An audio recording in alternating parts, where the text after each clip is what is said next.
le sommeil, je prends mon envol, au-delà des étoiles, là où tout s'éteint. Des mondes inconnus, j'écris mon rôle. Chaque pensée, une lumière dans ce chemin. Éveillé, je sens le frisson. L'âme voyage, perdue dans l'horizon. Dans les rêves, je trouve ma voie.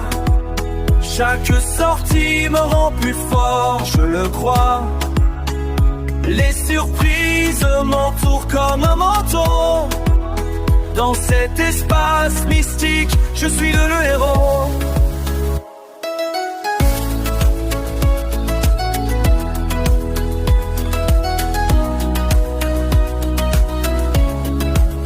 Par les dimensions, je danse avec le temps. Des visions éclatantes, une sagesse en avant. Les défis deviennent force, chaque rêve me guide.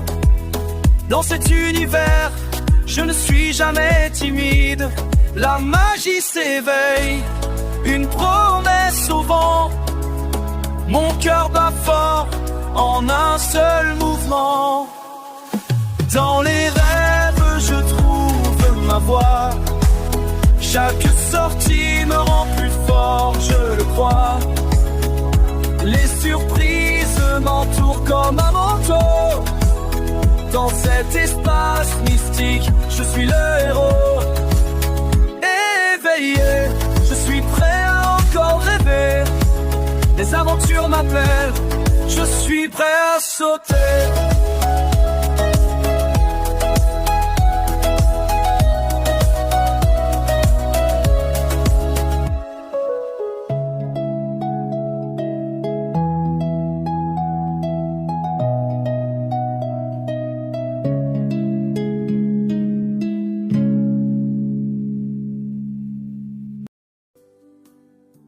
Et bonjour à tous, comment allez-vous?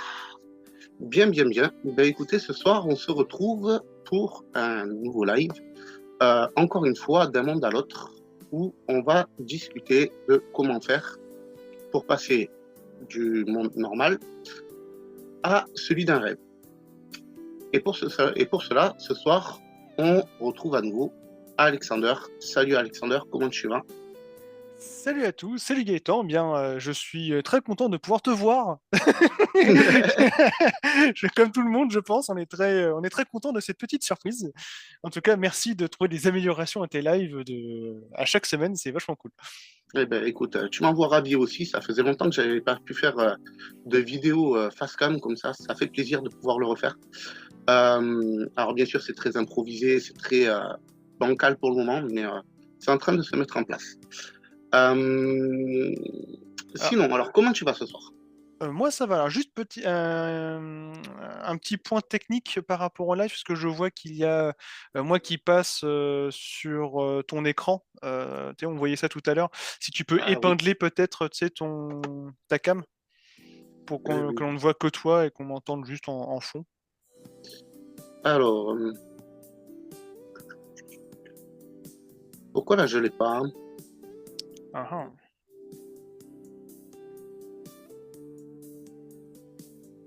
Ben, j'ai pas à supprimer l'épinglement. Ok. Peut-être ça vient de là.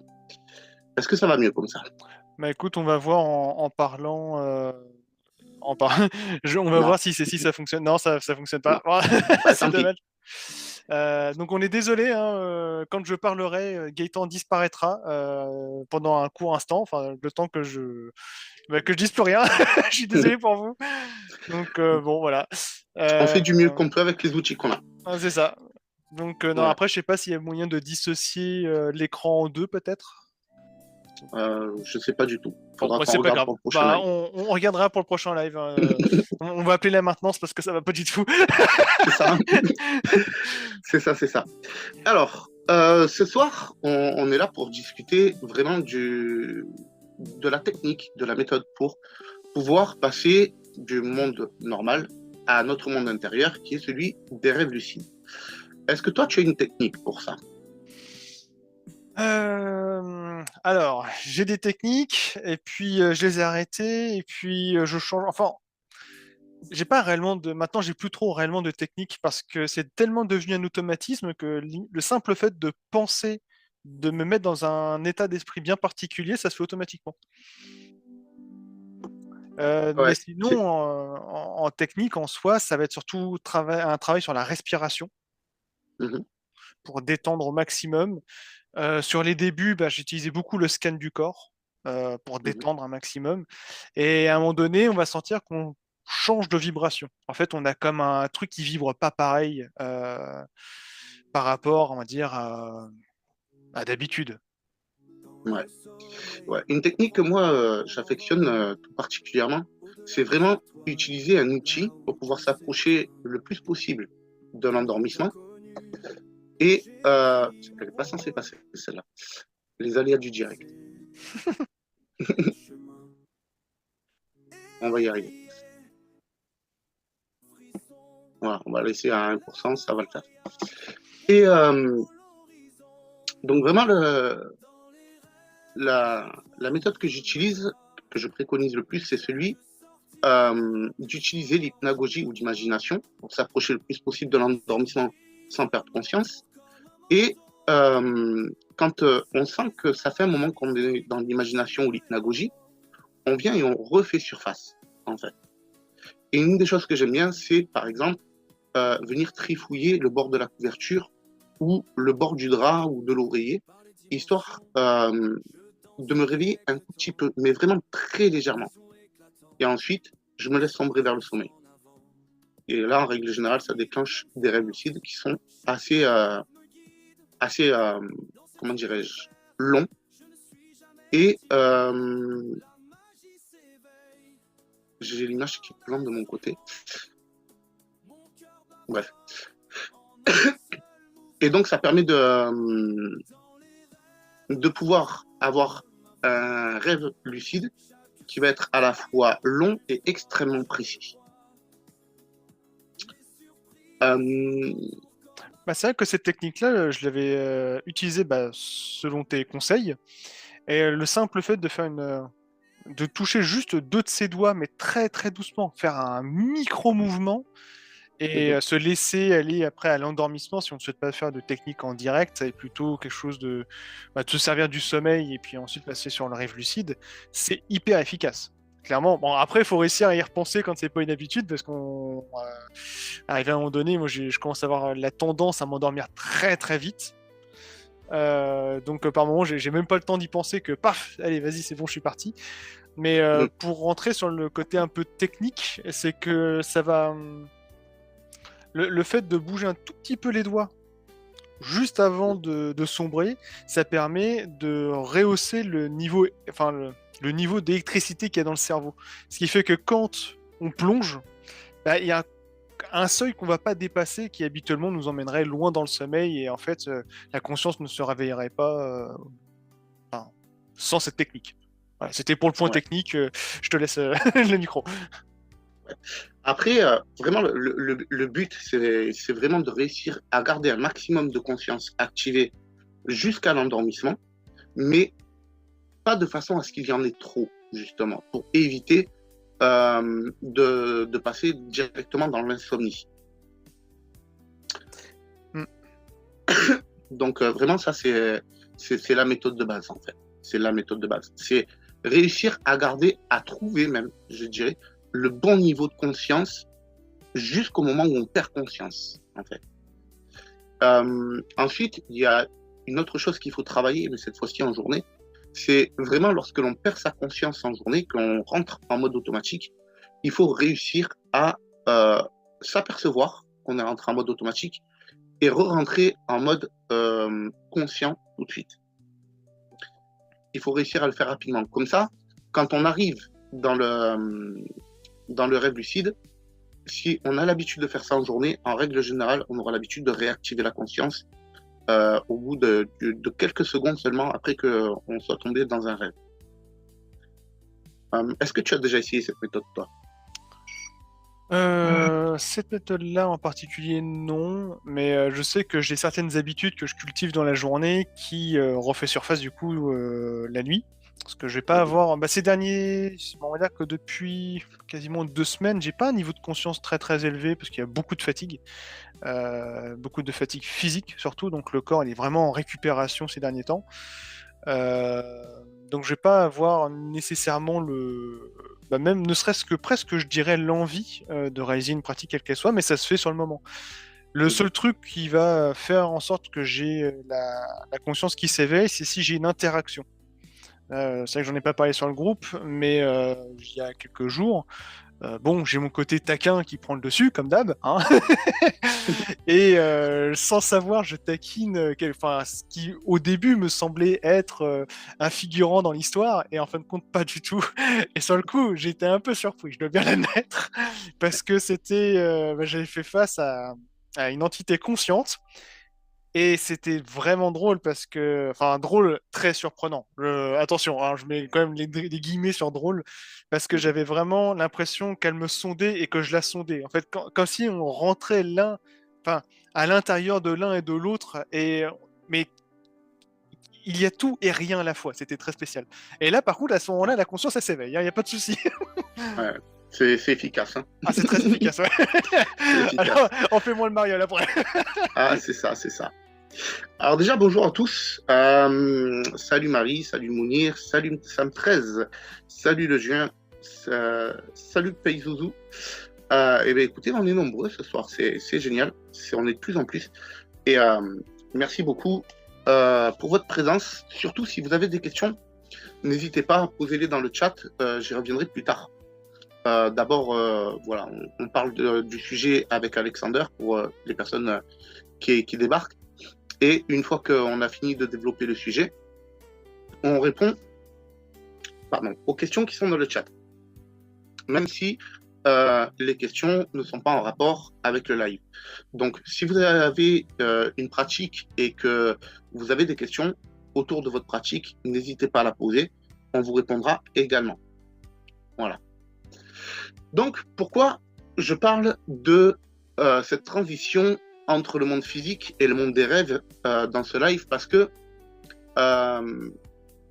l'étape du rêve, c'est vraiment quelque chose de très important. C'est quelque chose de très important parce que si tu arrives à prendre le contrôle de ton rêve et que tu peux faire ce que tu veux dedans par conséquent, tu peux très facilement passer en voyage astral en passant des portes. Mais pour ça, il faut réussir à déclencher des rêves.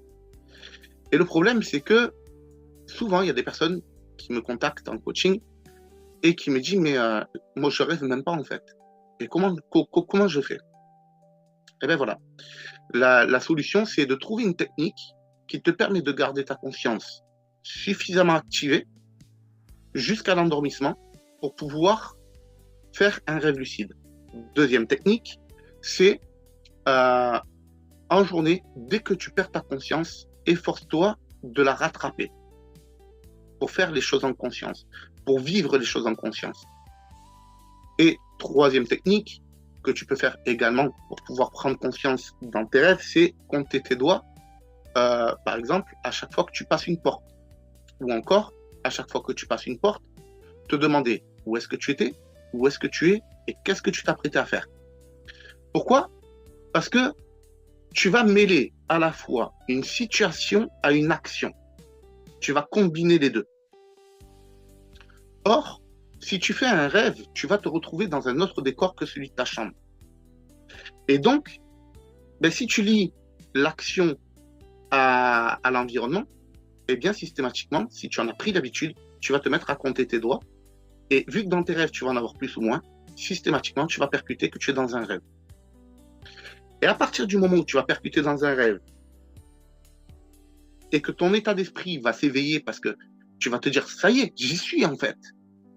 À partir du moment où tu as cet état d'esprit qui va monter en toi, cet état d'esprit en montant va te permettre de prendre le contrôle du rêve.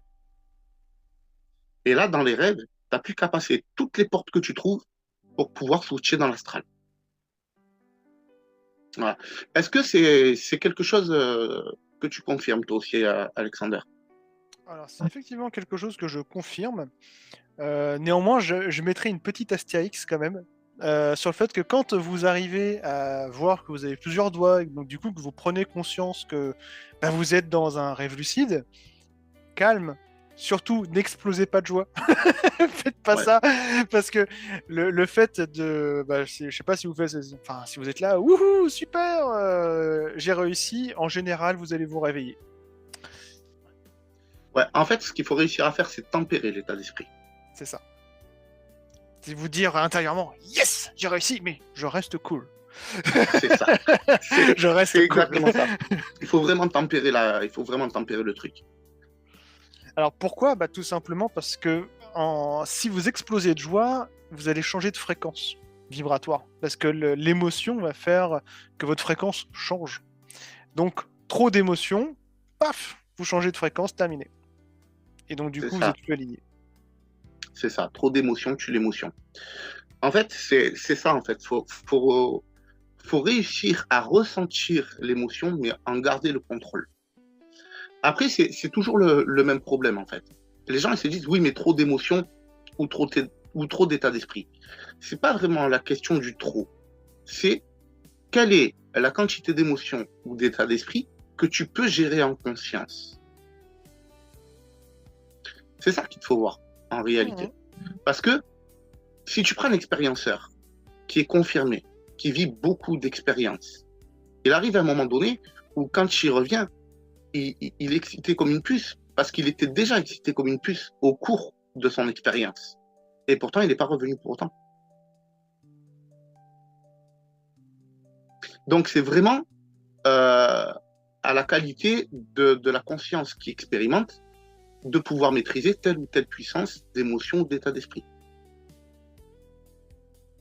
Il faut rester stable dans ce que l'on met en place. C'est pour ça que par moment, il ne faut pas nécessairement chercher une surexcitation et plutôt garder son cap sur quelque chose de stable, de bien. Parce que ce soit l'un ou l'autre, il faut réussir à le maintenir, quoi. Enfin, dans les deux extrêmes, j'entends.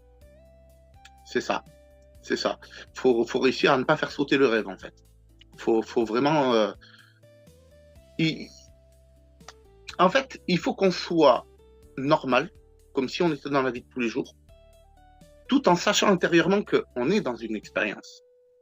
Et c'est pour ça aussi que je parlais d'une certaine forme de jubilation d'état d'esprit, en fait.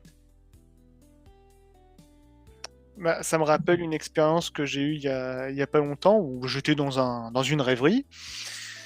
Et puis, j'avais quand même un objectif, je m'étais donné un objectif avant de m'endormir. Je me suis dit, tiens, quand je reprendrai conscience durant la nuit, paf, je ferai telle ou telle chose. Donc je savais qu'il fallait que je m'ancre d'abord dans ma rêverie, une fois que j'en aurais pris conscience, et ensuite, la première porte que je trouve, je prends la porte. Et du coup, à un moment donné, je reprends conscience. Et là, donc, je vois, j'étais comme au niveau d'une boulangerie, peu importe, je vois les gens qui s'alignent, qui font la queue.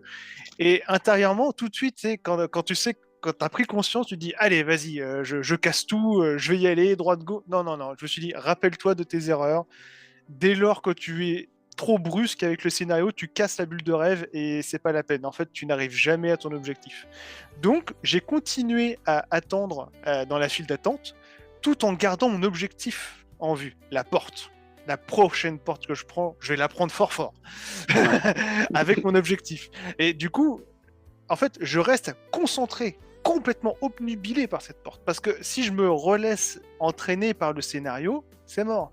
Et à un moment donné, il y a un phénomène perturbateur qui est arrivé. Ça m'a fait vraiment rigoler, parce que c'était quelqu'un de ma famille qui habituellement n'aurait jamais réagi comme ça, qui est arrivé ouais, salut, machin, ta. Je me suis retourné, je l'ai regardé, j'ai juste pensé, toi, reste là. Ah, c'était vraiment. Mais j'ai juste pensé, toi, c'est bon, j'ai grillé que t'étais là pour me détourner de mon truc. Non, toi, ah ça s'est calmé tout de suite, ça fait demi-tour. J'ai fait, c'est bien. Reste là. Ça me rappelle l'expérience que j'avais vécue où il y avait un membre de ma famille et j'étais sur une mobilette. On s'était retrouvés dans un village voisin et qu'on s'est retrouvés en haut d'un immeuble, au 7e ou au 8e étage.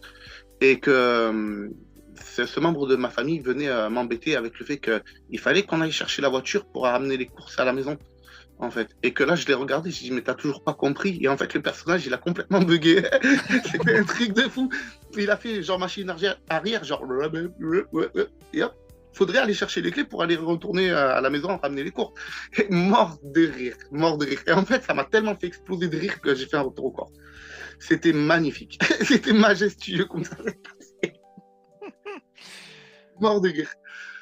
Parce qu'il faut savoir quand même que quand on prend conscience comme ça dans un rêve lucide, alors en fait, il y a deux risques.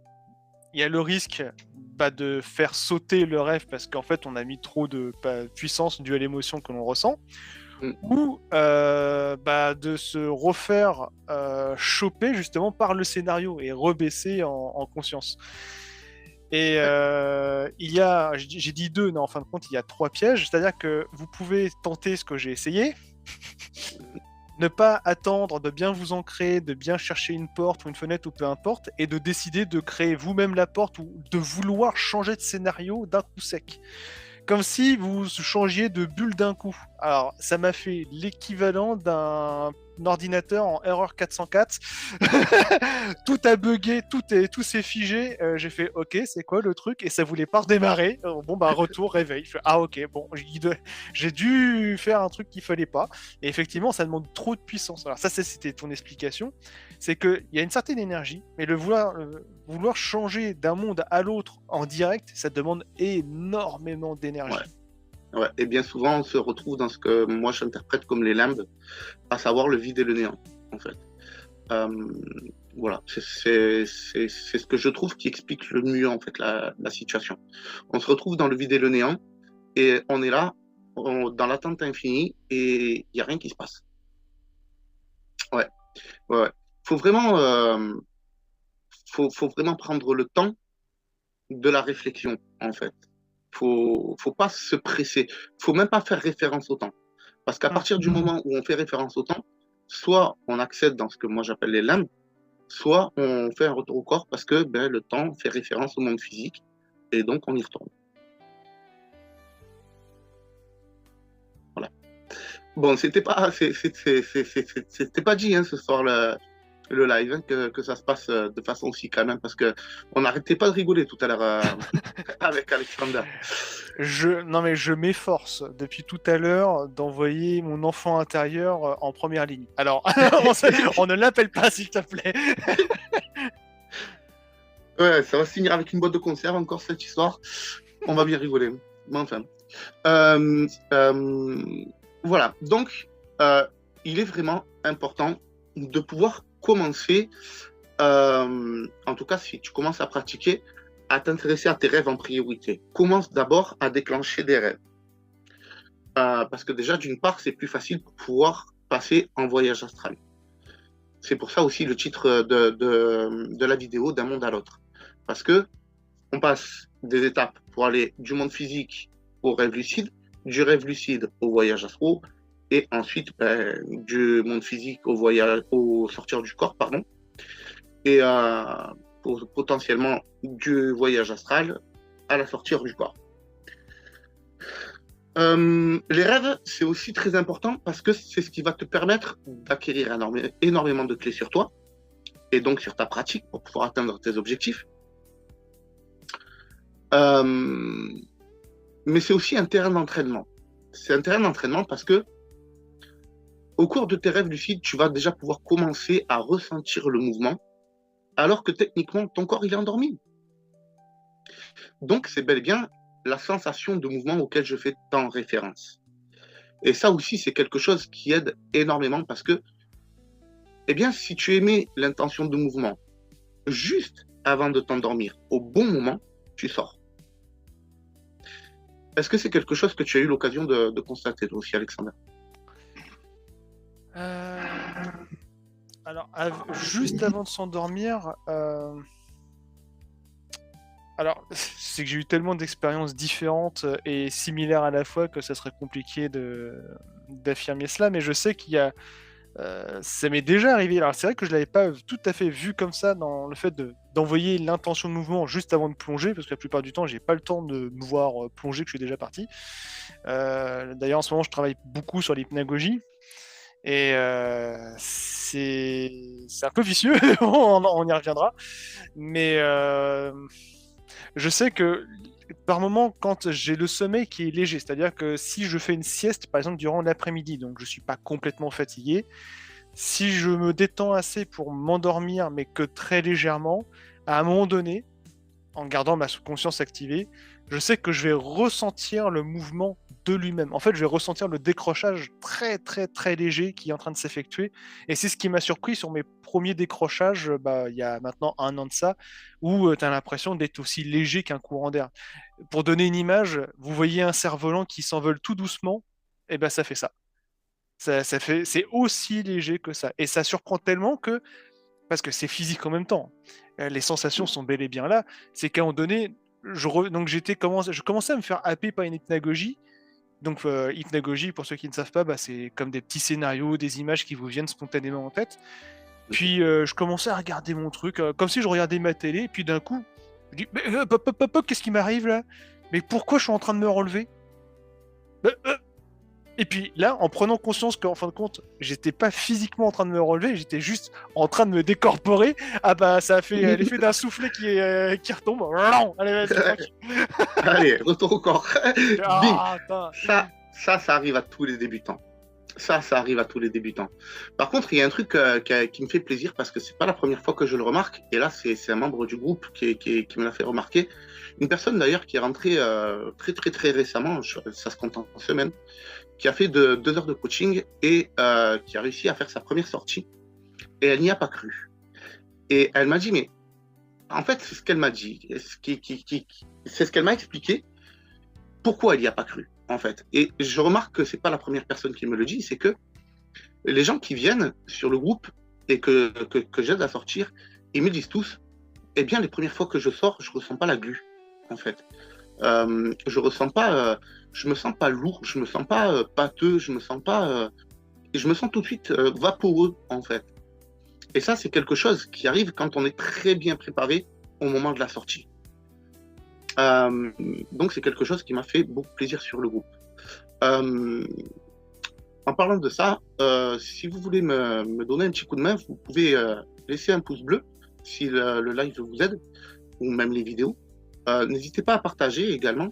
Et si tu as besoin d'un petit coup de main pour du coaching, n'hésite pas à me contacter sur Telegram et je t'aiderai avec grand plaisir pour tes pratiques. Voilà, désolé, petite fenêtre.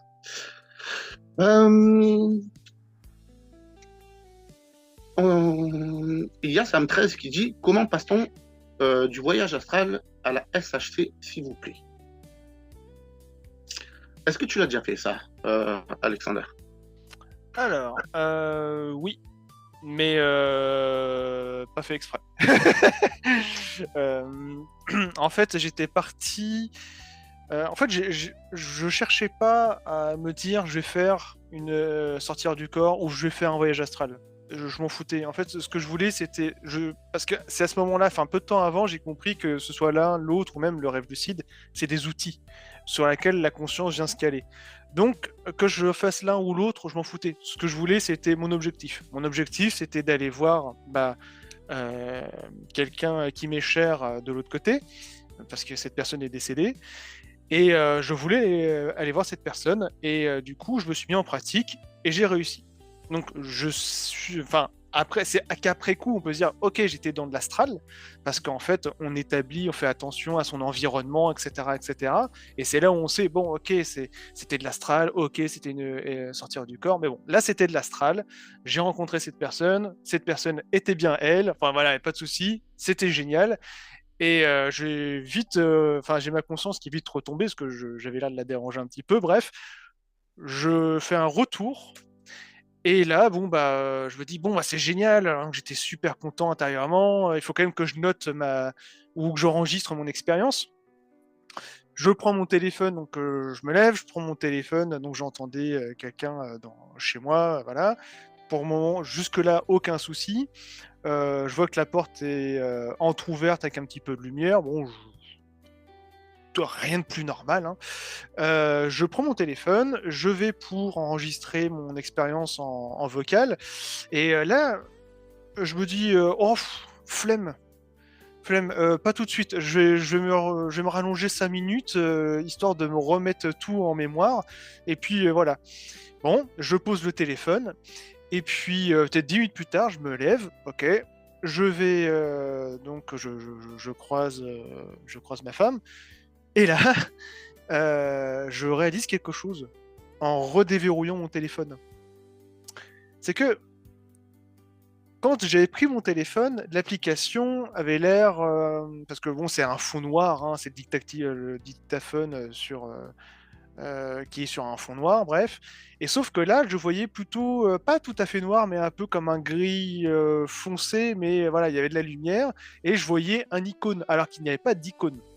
Et là, vous allez me dire, attends, de quoi tu nous parles exactement? Et en fin de compte, je me suis aperçu que ce que j'avais fait, le fait de me relever, de prendre le téléphone, de l'ouvrir, de checker à l'intérieur, et de voir juste quelques petits bugs. La porte qui était entrouverte alors qu'elle ne l'était pas. En réalité, elle était fermée quand je me suis mis en pratique. En fait, sans m'en apercevoir, j'étais en sortie de corps. Donc, Ouais, voilà ça, le passage de l'astral à la sortie de corps, mais sans m'en rendre compte. C'est qu'une fois que je suis allé dans ma cuisine pour enregistrer mon vocal, j'ai fait, mais attends, j'étais en sortie de corps là, du coup, parce que j'ai relevé tous les bugs. ouais. Ouais, c'est impressionnant hein, quand ça arrive, ça. Ça me rappelle mon expérience de sortie. Ça faisait un moment que j'étais en pratique et il n'y avait rien qui se passait en fait. Et je me suis dit, bon, ben, tant pis, hein, insomnie pour insomnie. Je descends, je vais boire un café, quoi. Et je descends, je me sers le café, je m'assieds au canapé, je me mets derrière ma table basse. Et en fait, en face de moi, il y a la porte d'entrée qui est en fait une double porte vitrée. Et je prends mon café, je commence à siroter mon café et tout. Me dire quand même, punaise, j'aurais bien aimé faire une sortie et tout. Et là, au bout d'un moment, j'ai mon regard qui se porte sur sur la porte d'entrée. Et je vois qu'il n'y a pas mon reflet dans la vitre. Là, à ce moment-là, je te garantis, je fais wow! Et au moment où je vais wow, hop, retour au corps. Ah, elle va direct, automatiquement.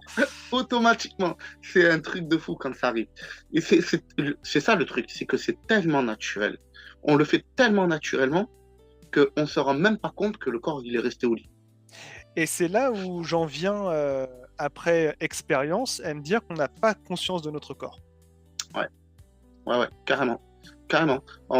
C'est pour ça que un des conseils que je donne aussi sur le groupe, c'est tu es conscient de ce qui se passe autour de toi. Oui, et qu'est-ce qui se passe en toi? Quelles sont les sensations que le mouvement te procure? Quel est le poids de ton corps? Quelle est l'émotion dans laquelle tu baignes? Quelles sont tes pensées? Comment est-ce que tu perçois ton environnement? Parce que quand on dit qu'il faut être conscient, oui, mais pas seulement de ce qu'il y a extérieur à toi, mais ce qu'il y a en toi aussi. C'est ça qui est très important. On a Peizouzou, pardon, qui nous dit, après un état hypnagogique, j'ai réussi à me réveiller et tranquille dans mon corps. J'entends un énorme son de moteur, mais là, j'ai explosé de rire et plus de bruit. Et plus le bruit continuait, plus je riais. Ouais, ça arrive. C'est soit parce que c'est l'euphorie du moment, parce que on sait qu'on est sur le point de sortir, et dans ce cas-là, ben, l'euphorie l'emporte, mais ça reste quand même maîtrisé. Tu vois, c'est ce que j'expliquais, Pazouzou. En fait, c'est que oui, tu exploses de rire. Donc, en fait, c'est une émotion qui grandit. Et plus le son est fort, et plus tu rigoles. Mais c'est pas pour autant que tu es sorti tout de suite de ton état modifié de conscience. Il a fallu que tu dépasses ce que tu étais en capacité de maîtriser en toi. Et c'est là où l'expérience s'arrête. Qu'est-ce que tu en penses, toi, Alexander? Qu'est-ce que j'en pense? Ce que tu dis est vrai. Qu'est-ce que j'en pense? C'est que j'ai tellement eu d'expériences où ça m'est arrivé, ou même parfois à pas tilter que le bruit était totalement anormal. Enfin, je veux dire, il y a eu tellement de situations, j'ai tellement eu de situations avec des bruits où soit je me suis laissé entraîner par celui-ci, soit j'ai pas prêté attention, etc. Enfin, c'est vrai que les sons hypnagogiques, enfin, dans l'état hypnagogique, c'est pas forcément toujours évident, en tout cas au début. Après, quand on commence à avoir l'habitude, surtout d'un type de bruit, par exemple, moi, ça va être souvent un boom dans la porte. Bah, une fois que j'entends le boom de la porte, bon, je me dis, à moins que le voisin soit vraiment pas content, mais parce que je ronfle fort, bon, ça serait dommage. Mais bon, à ce moment-là, je tilte que je suis dans le bon moment justement pour induire l'action de mouvement. Tiens, par rapport à Pazuzu, parce que j'aimerais pas qu'on dise pas toutes les questions, il a posé la question à savoir: as-tu un journal de rêve, Alexander? Et là, bon, je sais que je me tire une balle dans le pied en posant en lisant cette question, parce que bon, je suis plutôt un mauvais élève. Je suis désolé, mais vraiment. Alors, j'avais commencé un journal de rêve et finalement, non, j'ai beaucoup de mal à écrire. J'écris certaines expériences où je les enregistre vocalement, mais j'ai beaucoup de mal. Le truc, c'est que je vais revivre l'expérience que j'ai vécue plusieurs fois dans ma tête pour venir l'imprimer, mais après non, j'ai pas le réflexe d'écrire, je suis désolé, hein, je suis vraiment un très très mauvais élève.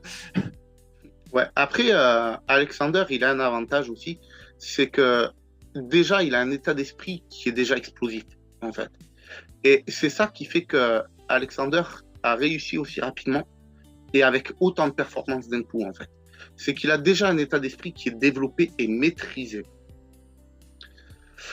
Oui, donc pour revenir à la question, comment passe-t-on d'un voyage astral à la SHC, s'il vous plaît? Tu as plusieurs façons de le faire, Sam 13. Tu as la technique de la porte, puisque les portes, je les ai toujours perçues comme des membranes entre les dimensions, comme le dit William Bullman. Et donc, tu peux te positionner devant une porte dans ton rêve ou ton voyage astral, ça marche dans les deux. Et tu viens ressentir la pièce que tu désires de chez toi. De préférence, celle où tu mets le plus de conscience dedans pendant ta journée. Et tu ouvres la porte et tu la passes en étant persuadé que tu vas atterrir dans cette pièce. Garanti, tu te retrouves en sortir du corps. En fait. Ensuite, donc tu as la méthode que Alexander a donnée. Et ensuite, il y a d'autres méthodes. Par exemple, il y a un membre du groupe qui, lui, se laisse tomber en arrière pour casser le rêve. Mais ça marche aussi en voyage astral et se retrouver en sortir du corps.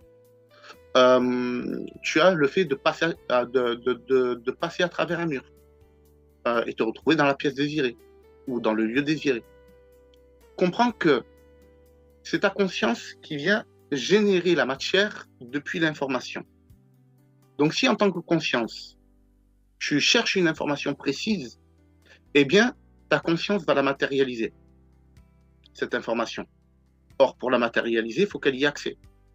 Donc, si tu penses à un lieu physique, par exemple, et que tu désires t'y rendre, eh bien, tu t'y rendras.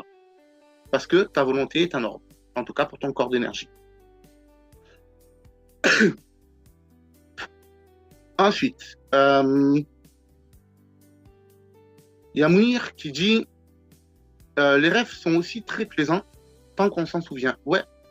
Les rêves sont très plaisants et si tu arrives vraiment à maîtriser tes rêves, tu peux te retrouver avec la même capacité de réflexion dans tes rêves, ainsi que tes autres types d'expériences d'ailleurs, avec la même capacité de réflexion que ce que tu as ici. En fait. C'est juste que après c'est une histoire de dosage. Tu peux activer ton mental pour pouvoir analyser tout ce qui t'entoure, mais il faut le faire de façon subtile, de façon légère, pour éviter justement de casser l'expérience. Qu'est-ce que tu en penses, Alexandre? Oui, je suis totalement d'accord pour la subtilité. Parce que pour avoir fait pour avoir commencé par le côté bourrin, j'ai vu que ça fonctionnait pas.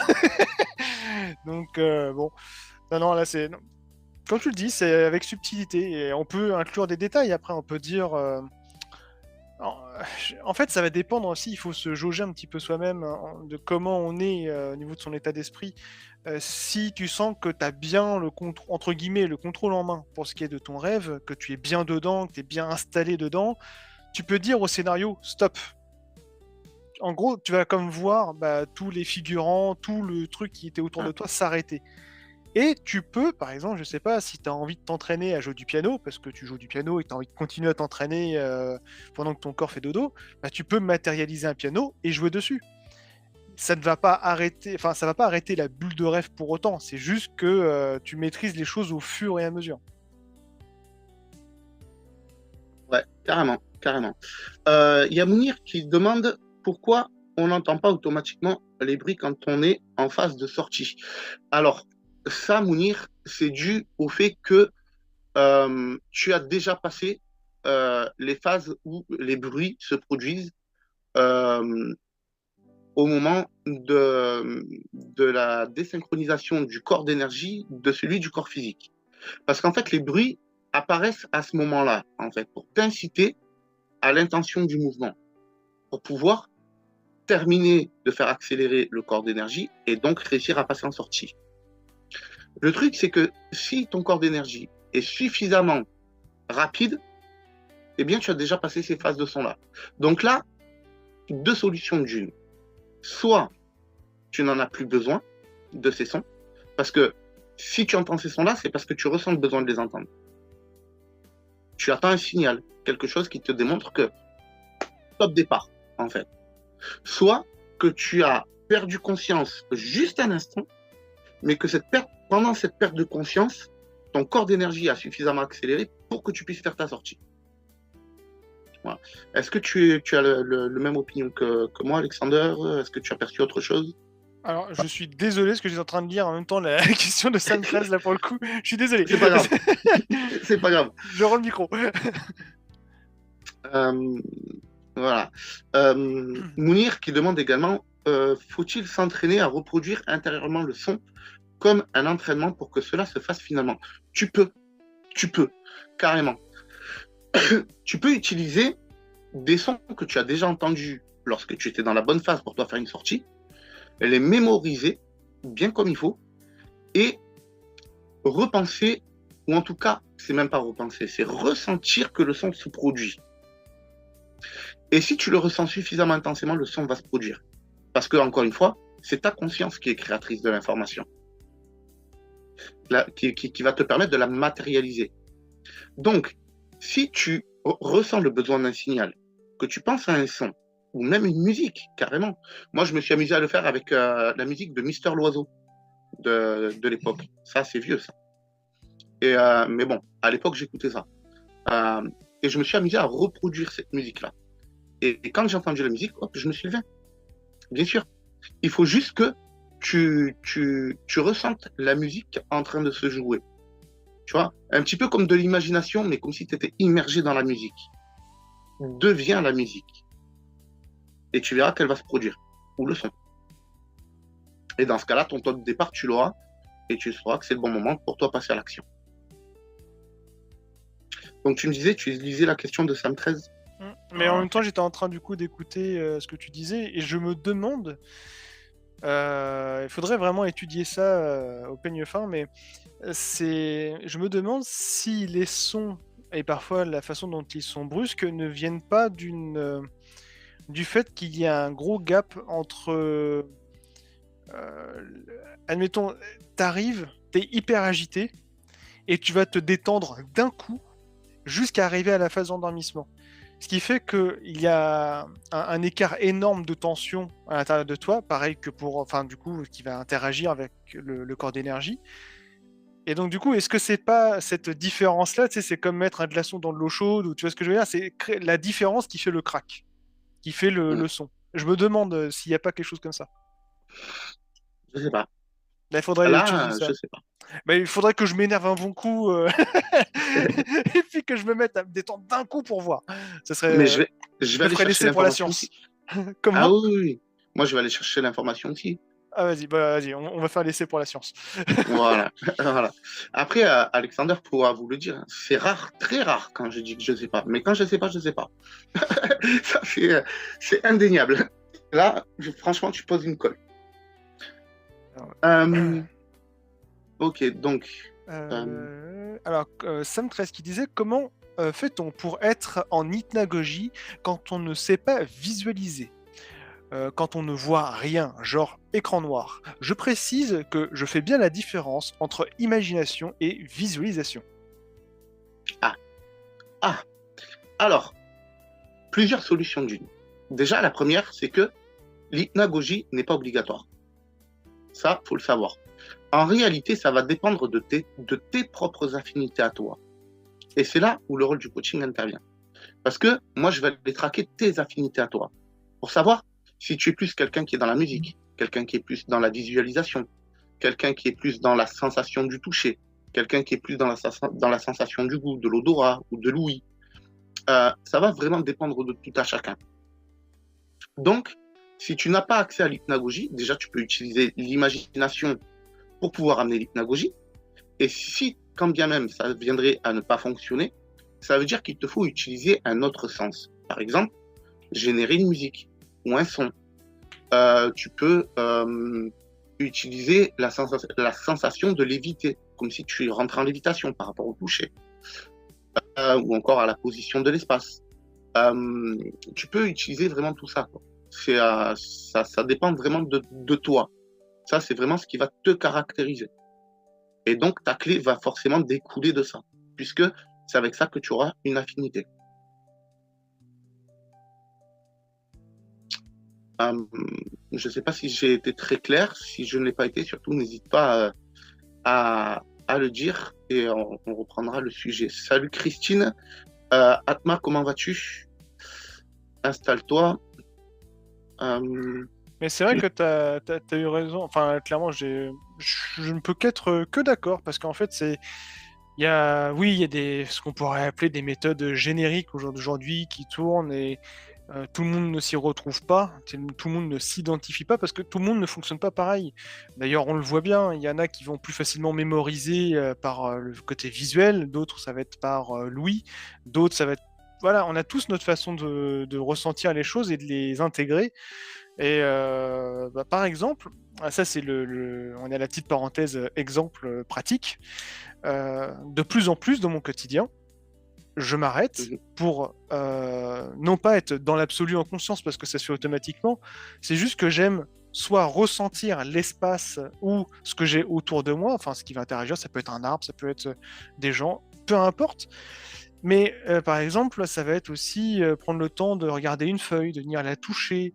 Et le toucher, quand on commence à ancrer, par exemple, l'automatisme du toucher, je me suis aperçu que durant les phases de rêve, eh bien, bizarrement, tu vas prendre une poignée de sable, tu vas ressentir la granulométrie, tu vas toucher quelque chose par automatisme. Et là, ça vient éveiller la conscience.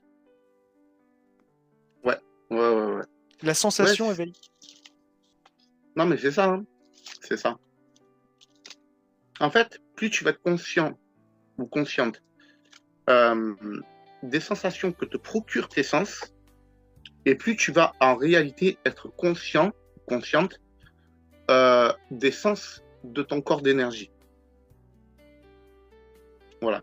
Après, on place les outils qu'on peut dessus, à savoir les mots qu'on peut dessus pour pouvoir expliquer ce qu'on n'explique pas en fait.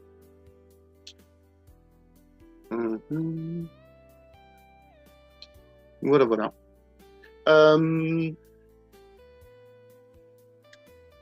Est-ce que vous avez d'autres questions?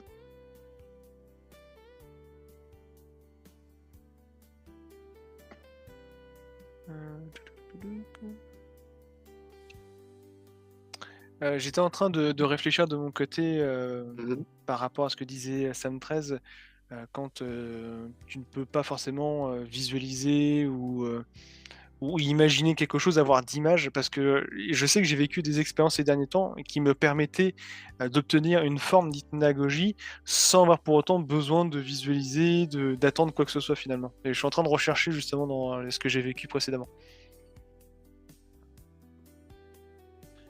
Ouais, en fait. Carrément. Mounir, donc en fait, il faut laisser faire le process. C'est la vie qui nous ouvre à tel ou tel sens en expérience, en fait. Ouais, carrément. En fait, ce qu'il faut comprendre, c'est que la plupart des gens désirent en tout cas tellement leurs expériences qu'ils en viennent à délaisser leur vie. Vraiment, il y en a beaucoup.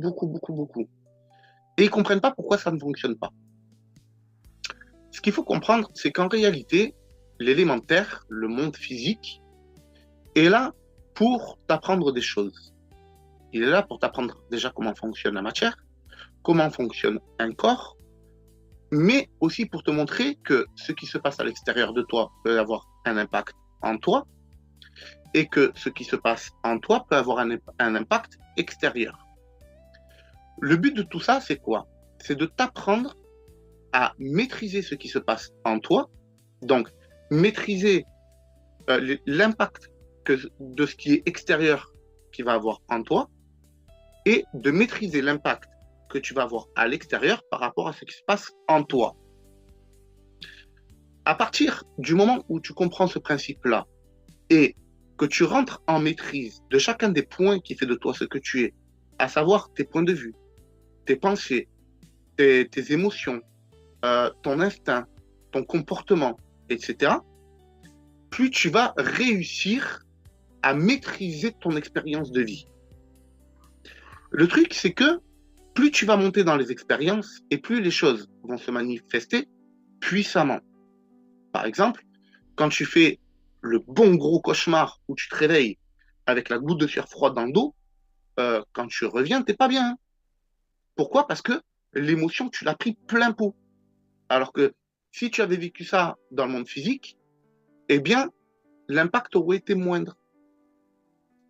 Ainsi, si tu ne te maîtrises pas dans ta vie, comment veux-tu réussir à te maîtriser dans ton rêve? Sachant que dans ton rêve, ça va être plus fort. Il y a un problème. Donc, déjà, maîtrise ta vie. Une fois que tu maîtrises ta vie, passe au rêve.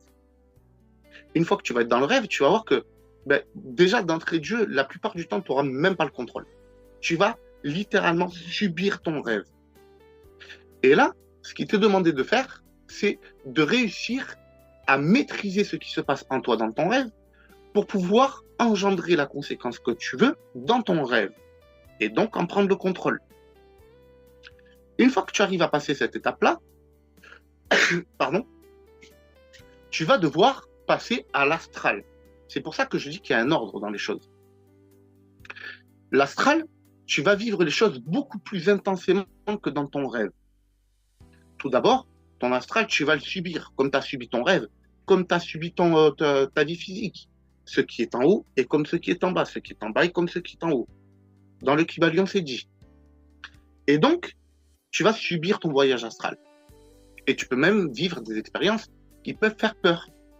Mais si tu as bien travaillé au niveau des rêves, déjà, tu as très peu de chances de vivre des expériences astrales négatives, mais quand bien même tu en vivrais, tu serais préparé à ça, en fait.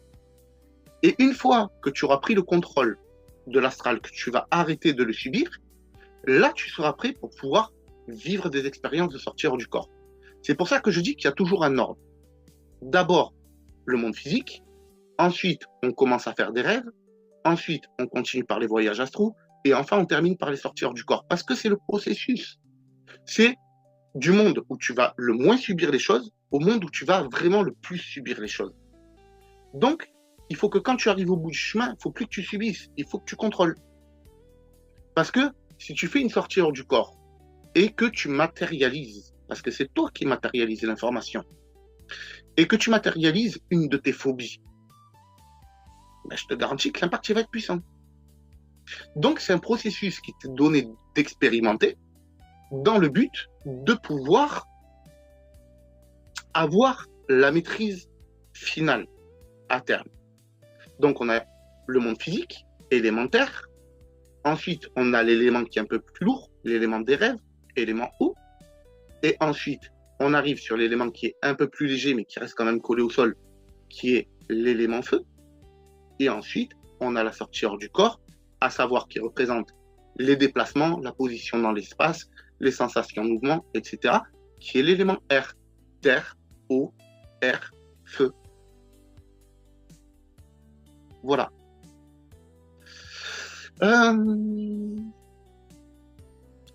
Oui, Alexander, pardon, je t'ai pas demandé. Non, je suis assez, je suis tout à fait d'accord en fait. Est-ce qu'il faut garder à la conscience, chose qu'on a, enfin, on comprend à un moment donné au fil des expériences, c'est que il n'y a pas de différence finalement entre le rêve, le voyage astral, la sortie de corps et ce que nous vivons. En fait, c'est une question de rythme et d'intensité.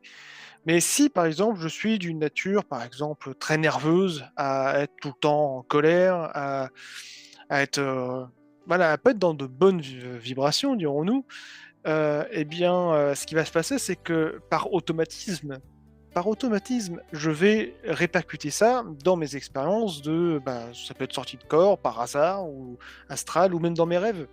Et ce qui fait que je me cale sur une fréquence un peu obscure. Et ce qui fait que, on va avoir des expériences, on va générer des expériences un peu obscures. Ce qui est intéressant, c'est qu'on peut le voir dans ce sens, mais en le voyant à travers la matière, à travers notre monde physique, eh bien, on crée aussi nous-mêmes ces situations. Donc, nous sommes responsables de notre vie. Ça, je sais que c'est dur parfois à entendre, surtout quand on a le nez dedans, mais c'est pourtant réel. Mais ça montre aussi qu'on peut réussir à se sortir d'un cas un peu compliqué. Comment? En apprenant déjà à maîtriser ses émotions. Ouais. Pour moi, c'est vraiment la clé de voûte. C'est la clé de voûte pour réaliser tout type d'expérience de façon, on va dire, sereine.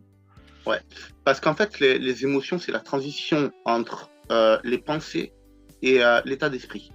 Si tu maîtrises les émotions, tu arrives à maîtriser le creuset, en fait, ce qui va te permettre de pouvoir passer d'une fréquence à une autre, avec en plus un objectif précis. Salut Nicolas, bienvenue à toi, installe-toi.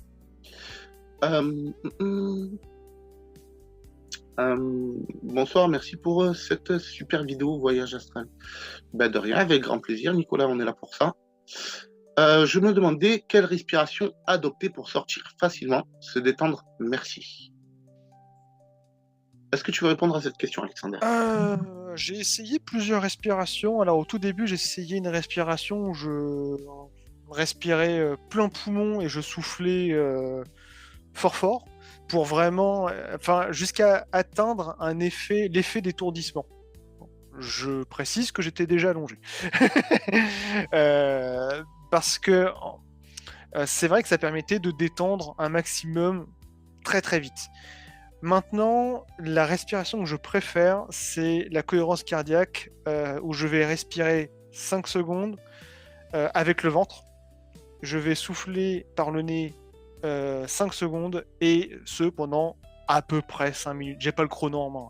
Mais ça, c'est en fonction de que dès que je sens que je suis détendu, après, je vais m'aligner par rapport aux énergies que je ressens à l'intérieur de moi. Et après, je laisse l'énergie remonter tranquillement de chakra en chakra jusqu'à temps d'effectuer la sortie. Ouais, carrément. Alors moi, ce que je peux te conseiller, c'est, en fait, observe en journée ta respiration. Ensuite, observe au moment de ta pratique ta respiration naturelle. Et viens juste approfondir un petit peu plus ta respiration naturelle et la ralentir un tout petit peu plus. En fait, il te faut ralentir un petit peu plus ta respiration, mais la faire un peu plus profonde, histoire de compenser. Et ça, tu vas voir que ça va être une respiration qui va te détendre. Et à un moment donné, pendant l'exercice de respiration, tu vas avoir envie de... Ça, c'est un signe que tu es sur le bon truc, en fait. Donc voilà, c'est le meilleur conseil que je puisse te donner. Désolé, je regarde le chat sur le portable en même temps parce que là, ça défile un peu. La respiration, c'est comme un entraînement et du ressenti qui te fait respirer de telle ou telle façon. Pour moi, pas de degré. Pas de règle, pardon. Ouais, faut vraiment que tu te fies à ton ressenti. Il faut pas que tu sois en manque d'oxygène, mais il faut pas que tu sois en surplus d'oxygène. Il y a Marie qui dit qu'elle se sent de plus en plus présente au cours de ses expériences, dans ses expériences. Magnifique. Marie, continue comme ça, tu vas y arriver. Peizouzou, en tout cas, pour ma part, ta chaîne Astral Trotter me motive, je vais m'y remettre après des soins énergétiques karmiques transgénérationnels. Je revisionne souvent les vidéos du début. Alors, Peizouzou, tu fais bien déjà, merci beaucoup. Tu fais bien de le dire parce que je ne sais pas si vous avez remarqué, mais la chaîne Astral Trotter, elle est en travaux. J'ai remis la playlist, comment ça s'appelle? archives en place. J'ai tout remis dans archives. Et mis à part les lives qu'on a déjà fait, les vidéos vont être remplacées petit à petit. Donc, je vais tourner de nouvelles vidéos dans lesquelles je vais expliquer le processus de A à Z pour pouvoir effectuer des sorties hors du corps, sauf que je vais le faire différemment. Je vais reprendre l'utilisation des éléments pour ça. Pourquoi? Parce que c'est ce qui fonctionne le mieux. Et que de la façon dont ça a été fait là sur la chaîne, c'est devenu un petit peu bazar, en fait, un petit peu chaotique. Et j'aime que tout soit clean, propre et tiré à 4 épingles. Donc, je vais faire ça. Voilà. Donc, si tu veux mater les vidéos, surtout n'hésite pas à y aller parce que à partir de la semaine prochaine, je commence à tourner les nouvelles vidéos. Oui, tu allais dire quelque chose, Alexandre?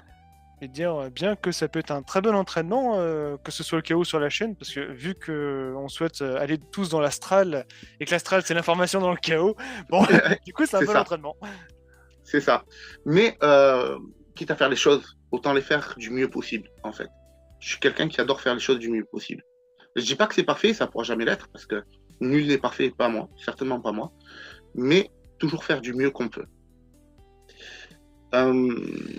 J'aimerais en venir sur un point, parce qu'on parlait de la respiration tout à l'heure, parce que j'ai longuement, sur plusieurs mois, expérimenté différents types de respiration, et parfois sur des longues durées, et le fait de garder trop longtemps sa respiration en conscience n'est pas forcément bon non plus, dans le sens où on reste sur une sensation du corps physique, et en fait, notre conscience reste attachée de ce fait au corps physique.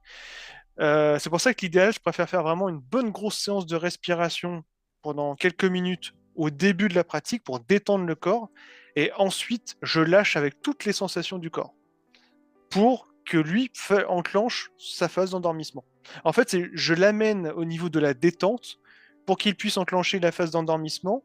Dès lors que je sens que ma respiration a naturellement changé, que le corps est relativement... Enfin, c'est pas relativement, c'est très détendu, en tout cas assez pour basculer ensuite vers l'endormissement.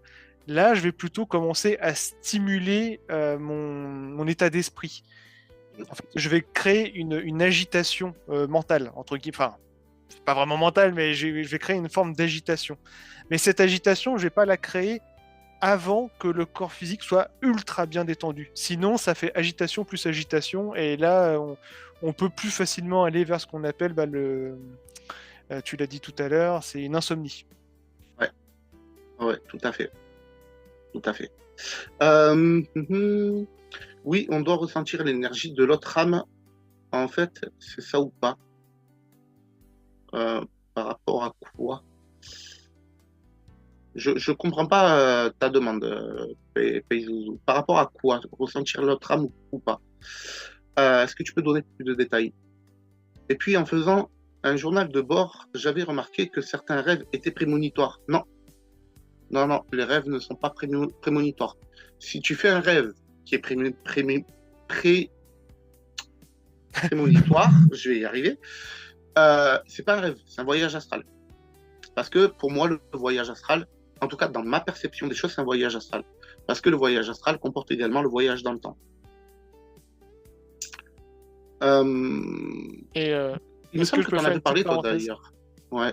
Oui, parce que justement, ça m'était arrivé. En fait, avant de connaître Gaëtan et la chaîne Astral Trotter, donc j'étais particulièrement novice en fait sur les rêves. Et au tout début, en fait, j'arrivais à faire une différence. En fait, pour moi, il y avait le rêve scénarisé, la petite bulle. Donc j'étais comme un poisson dans mon bocal, je coinçais les bulles. Mais il y avait des rêves qui étaient bien différents, dans le sens où il y avait des ressentis qui n'étaient pas comme d'habitude. Tout à l'heure, je parlais du toucher, ça va être, je vais avoir de la neige entre les mains, je vais ressentir la granulométrie de celle-ci, le froid, etc. L'énergie, le ressenti, l'émotionnel n'est pas du tout le même. Et en général, là, j'allais regarder dans mon dictionnaire des rêves, voir à quoi ça pouvait correspondre. Et je me suis toujours posé la question, mais comment en fait ça pouvait assez souvent taper juste par rapport à une situation ou une autre? Tout simplement, l'astral, c'est de l'information dans le chaos, des informations que l'on vient capter par rapport à la sensibilité ou ce que nous traversons ou vivons dans notre quotidien.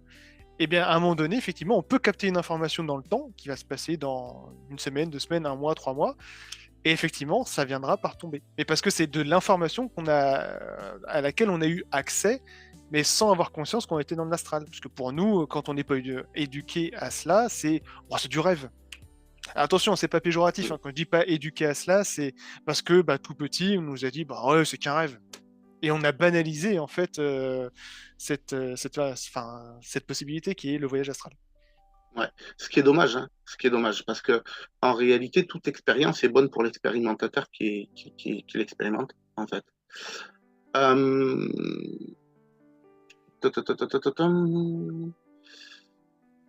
J'avais vu une autre question, ou pas? Quelque chose à dire? Oui, pas facile, respirer sans respirer, en fait. Si, il faut respirer, carrément, il faut respirer.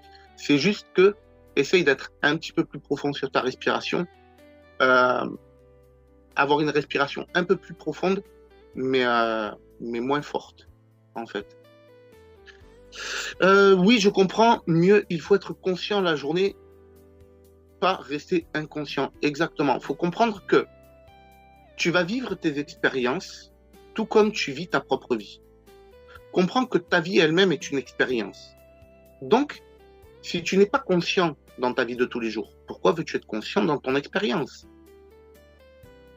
Comporte-toi ici de la même façon que si tu étais déjà dans une expérience, parce que c'est le cas en réalité. Tu es déjà en train de faire une expérience ici. Donc, si tu veux revenir avec un maximum d'informations de tes expériences, eh bien, finis ta journée avec un maximum d'informations emmagasinées en journée. Si tu as envie de vivre intensément tes expériences, vis ta vie intensément. Parce que tu vas vivre tes expériences de la même façon que ce que tu vis ta vie. Il ne faut pas dénigrer une expérience pour une autre. La vie est une belle expérience. Il ne faut pas la négliger. Le rêve est une magnifique expérience parce qu'il va te donner 1001 clés sur toi. C'est ce que Alexander était en train d'expliquer. Ensuite, les voyages astraux, c'est encore mieux parce que c'est une expérience qui va être plus profonde. Mais quand tu vas arriver à en sortir du corps, laisse tomber. Je dirais même que quand tu atteindras un certain niveau, tu verras que tu laisseras même tomber les sortir du corps. Tu passeras en voyage astral parce que tu vas vivre des choses tellement intenses que voilà, les sortir du corps à côté, ça va te paraître fade, tu vois. Tu auras l'occasion de te servir des sortir du corps, par exemple, pour aller chercher de l'information, tu vois. Tu vas te lever le samedi matin, tu as envie de te faire un bon petit-déj, et bien hop, tu vas faire une sortie hors du corps, tu vas aller à la boulangerie d'à côté pour voir s'il y a du monde. Parce que s'il y a du monde, ben hop, flemme d'aller faire la queue, tu vois. Et s'il y a personne, ben hop, tu y vas, tu tiens, il y a personne. Ça file des petits coups de main comme ça. Excuse-moi, c'est juste que j'étais en train de rigoler, je me suis dit, imagine, t'es en sortie de corps, tu vas à la boulangerie pour voir s'il reste des pains au chocolat, et finalement, tu le sais pas, mais tu t'es déplacé dans le temps, et tu y allais à 6h du matin alors qu'il est déjà 10h, et quand tu y arrives, il n'y a déjà plus rien. Ah T'as ouais, oublié de regarder l'heure. Vaut mieux avoir l'hôtel de ville en face.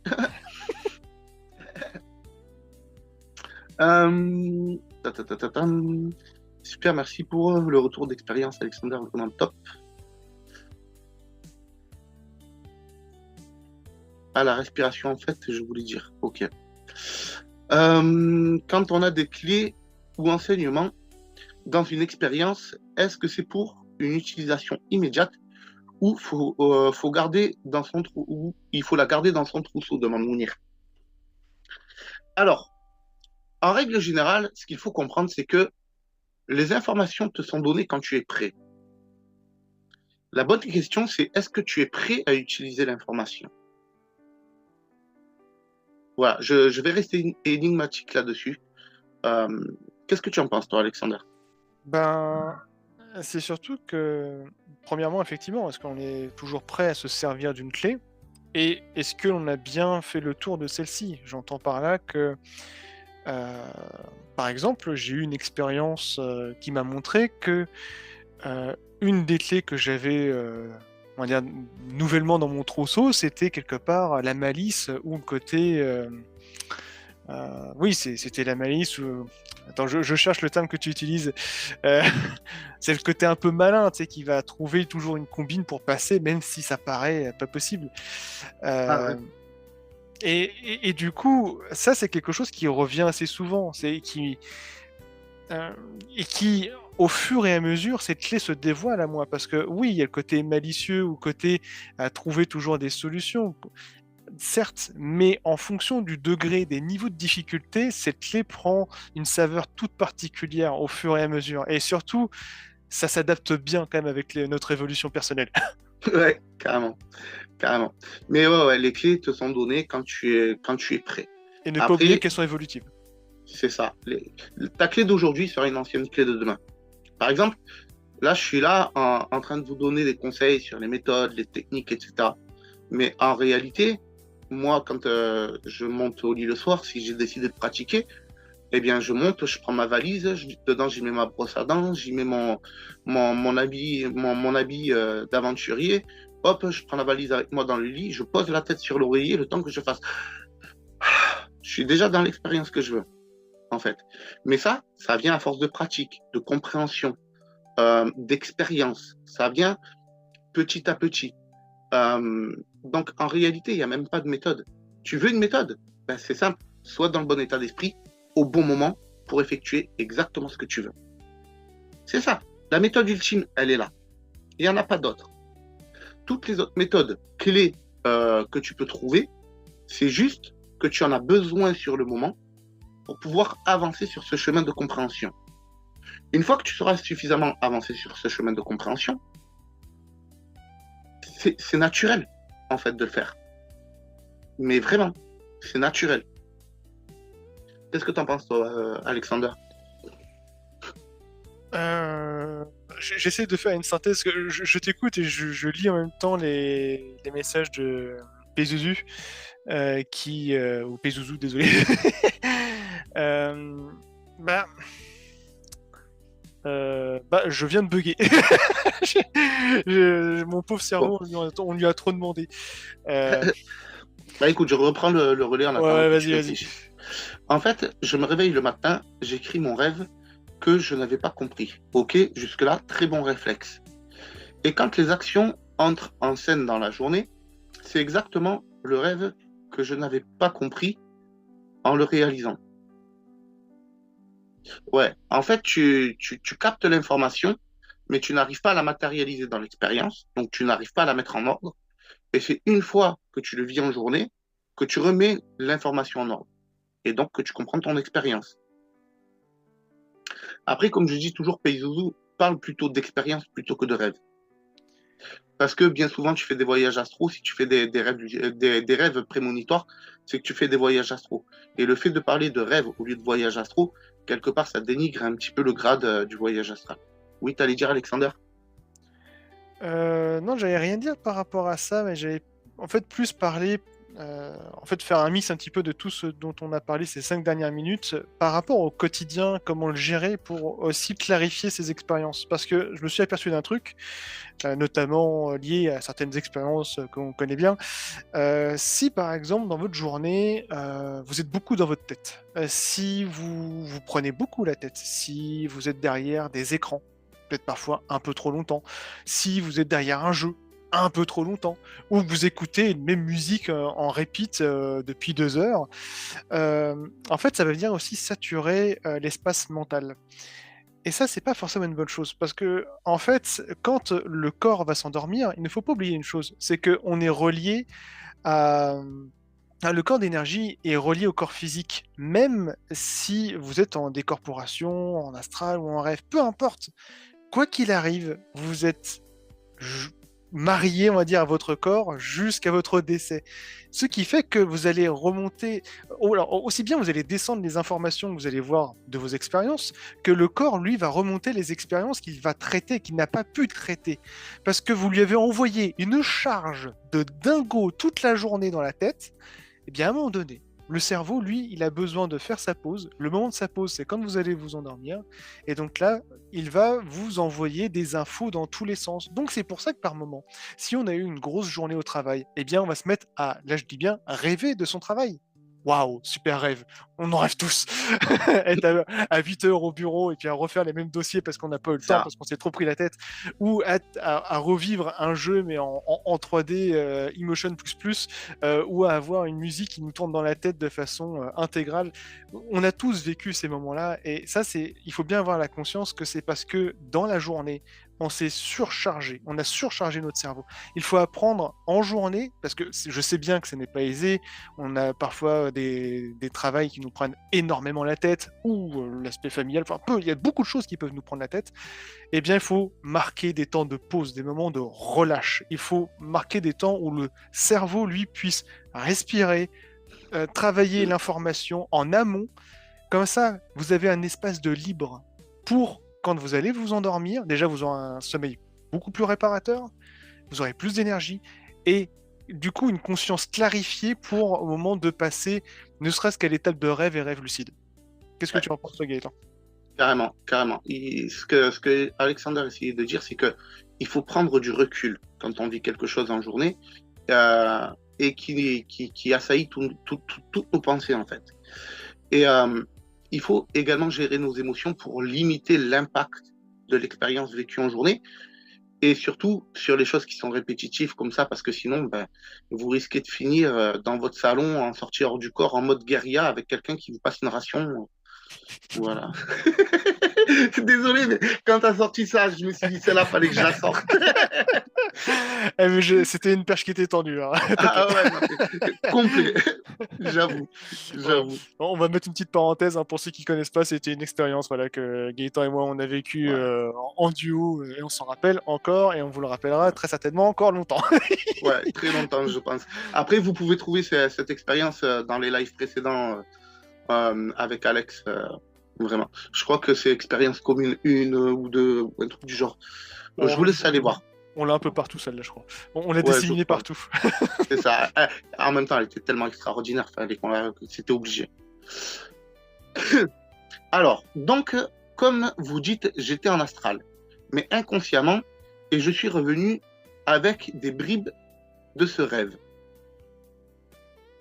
Est-ce que tu te rends compte, Pazuzu, que tu es en train de parler d'un voyage astral en terminant par dire que c'est un rêve? Mets de l'ordre en toi. C'est quoi? Déjà. Il faut être calme, peu de mental ou émotion trop forte et pas de soucis. Faut être paisible, exercice difficile avec le quotidien. Ouais. L'élémentaire, le monde de tous les jours, il nous met justement des bâtons dans les roues pour qu'on apprenne à se maîtriser nous-mêmes.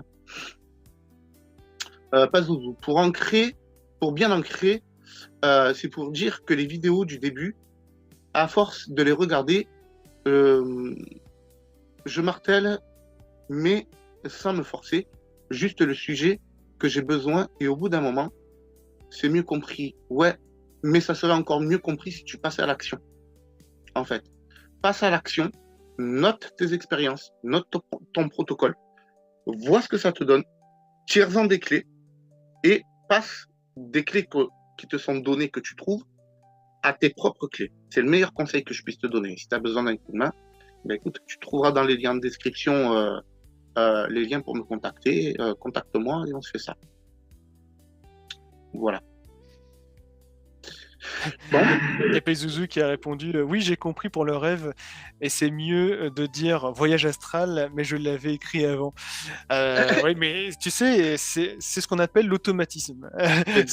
On va marteler l'idée jusqu'à temps qu'elle devienne automatique à la sortie et à l'écrit. C'est ça. C'est exactement ça. Donc, quel est le meilleur conseil que je puisse te donner, Pazuzu? Pazuzu, pardon. Première chose, parle d'expérience. Secondo, tu poses ton expérience telle que tu l'as vécue, avec ce que tu as pu voir extérieurement, ce que tu as pu ressentir intérieurement, jusque dans les moindres détails. Très important, le diable se cache dans les détails. Donc si tu veux trouver les clés, note tous les détails sans en omettre aucun. Et une fois que tu as posé ton expérience, en troisième point, tu la décortiques pour savoir qu'est-ce que c'est. Est-ce que c'était un rêve? Est-ce que c'était un voyage astral? Ou une sortie hors du corps? Mais n'essaye pas de tout mélanger en même temps. N'essaye pas de juger ton expérience en même temps que tu la poses. Tu pars, tu fais ton expérience, tu reviens avec les informations de ton expérience, tu poses les informations de ton expérience et tu traites l'information pour savoir de quoi il s'agit. C'est le meilleur conseil que je puisse te donner. Voilà. Ben écoutez, il va être 21h30. Ah, c'est dommage parce que je voulais poser une question. Vas-y, allez, dernière question de la soirée. Allez, alors, vas-y, lâche-toi. C'était une question et à la fois peut-être un conseil, parce que je me suis rappelé tout à l'heure Sam 13 qui disait qu'elle n'arrivait pas à potentiellement visualiser ou imaginer. Faudrait essayer un truc. Et donc j'en profite parce que là on est sur un live où on va être pas mal regardé et que Sam 13 est peut-être pas la seule personne à qui ça arrive. Est-ce que il vous est déjà arrivé de prendre, je sais pas moi, un fruit, une tasse, peu importe, et de la reproduire, de l'imaginer en tête, de la visualiser en tête? Si vous me dites que vous n'y arrivez pas, alors on peut peut-être essayer de passer par le dessin. Mais attention, un truc très simple, genre vous prenez une boîte de thé, vous la mettez en face de vous et vous essayez de reproduire juste la forme géométrique à la main. Et après, vous essayez de faire la même chose, donc vous le répétez à la main, et à un moment donné, vous allez essayer de le faire les yeux fermés. Et à un moment donné, techniquement, vous devriez pouvoir y arriver. Je ne sais pas si tu as essayé ce genre de choses, toi, pour visualiser, ou si c'était naturel. Alors, moi, niveau dessin, j'ai un niveau maternel. C'est aussi simple que ça. Donc, c'est le personnage bâton, tu vois. C'est pas mal. Donc, oui, je fais des croquis, je fais des trucs comme ça de mes expériences dans mon journal de bord. Mais ça reste du croquis bâton, quoi. Après, c'est pas ce qui importe le plus. Que ce soit du croquis bâton ou que ce soit une véritable œuvre d'art, c'est pas ce qui compte le plus, sauf si vous comptez en faire un business. Mais ce qui compte le plus, réellement, c'est que quand vous regardiez votre croquis, que vous ayez le plan dans votre imagination comme si vous y étiez déjà. Pour pouvoir contempler votre expérience et pouvoir y retourner. Tout à fait. Sam 13 qui répond le citron ça marche super ou le toucher d'une balle de tennis. Oui, voilà, en fait l'idée c'est de venir visualiser et ancrer cette visualisation. Ah non, mais ça reste sensation pour moi, pour pas de visuel. Ah, autant pour moi. En fait, je parle du dessin parce que moi je me suis beaucoup entraîné en dessin. Et j'ai même réalisé du dessin industriel. Et ce qui fait qu'effectivement, à force de s'exercer, à un moment donné, on finit par, juste avec le dessin, visualiser... Enfin, tu me donnes juste les dessins, je peux te visualiser la pièce en 3D. Mais ça demande de l'entraînement, c'est des heures d'entraînement. Mais ouais. ça peut être un outil pour toi, Sam 13, pour avoir l'image. Ouais, c'est quelque chose que je fais aussi, hein, depuis que je fais des voyages astro et des sorties hors du corps. Tu me donnes un plan en 2D, j'arrive à l'imaginer en 3D sans le moindre problème. Ça, là-dessus, il n'y a aucun souci. Ouais. Voilà. Ben écoutez, ça sera la fin du live. Je vous remercie beaucoup d'avoir participé. Merci beaucoup à vous, chat, parce que on est là pour vous. Et merci beaucoup pour toutes ces questions très enrichissantes qui ont permis de faire de ce live ce qu'il est. Je n'oublie pas que sans vous, je ne serais pas là non plus.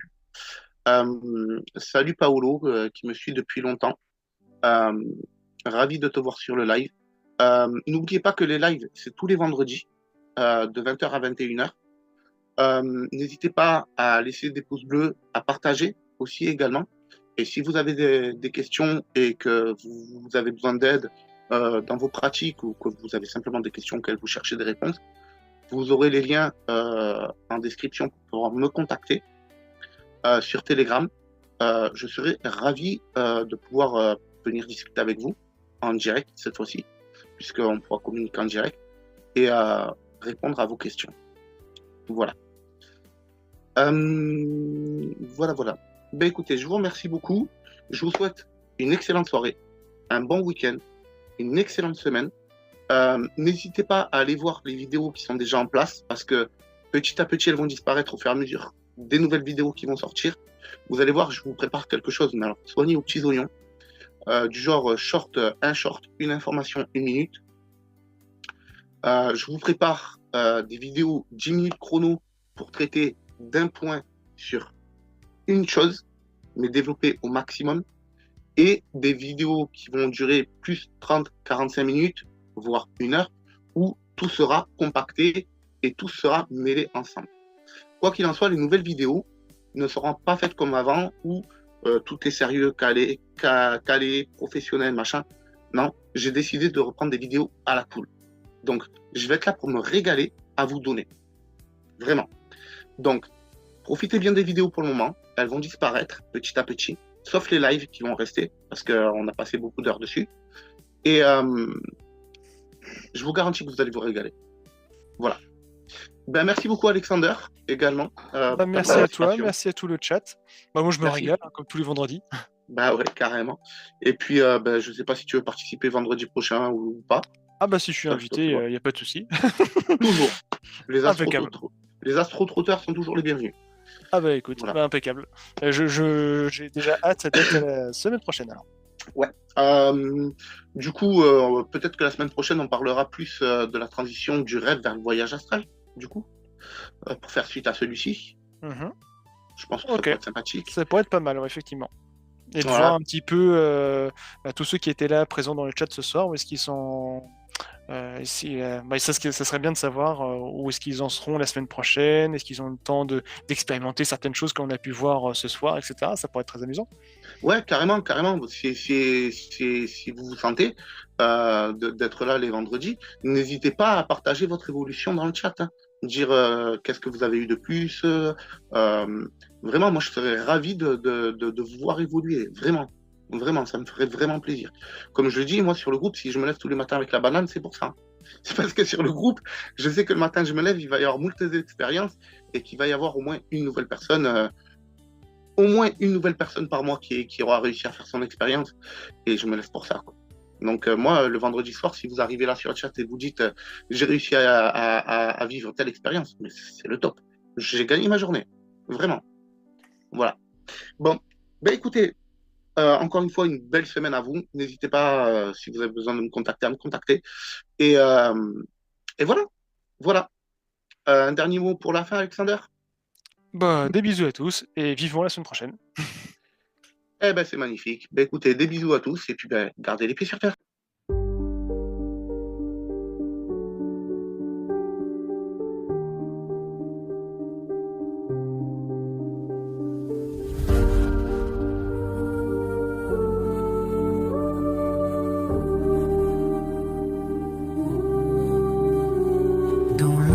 D'un royaume, l'aventure attend un dragon rugissant dans le ciel se tenant.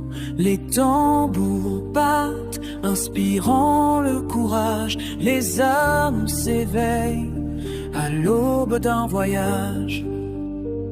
Écoute le silence, il parle en secret.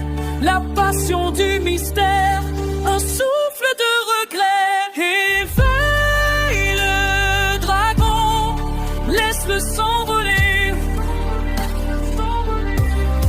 avec une passe profonde, la nuit à conquérir. Ce rêve d'aventure illuminé par l'ombre, nous serons les héros des légendes qui tombent.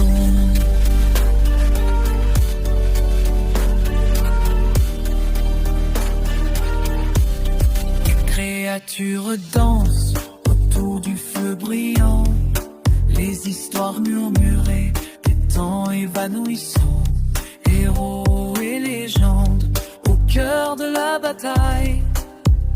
Les ombres s'allongent mais l'espoir règle la toile. Les étoiles s'allument, un champ de clarté. Ensemble nous avançons, perdant la clarté. Réveille le dragon, laisse-le s'envoler avec une base profonde. La nuit à conquérir, ce rêve d'aventure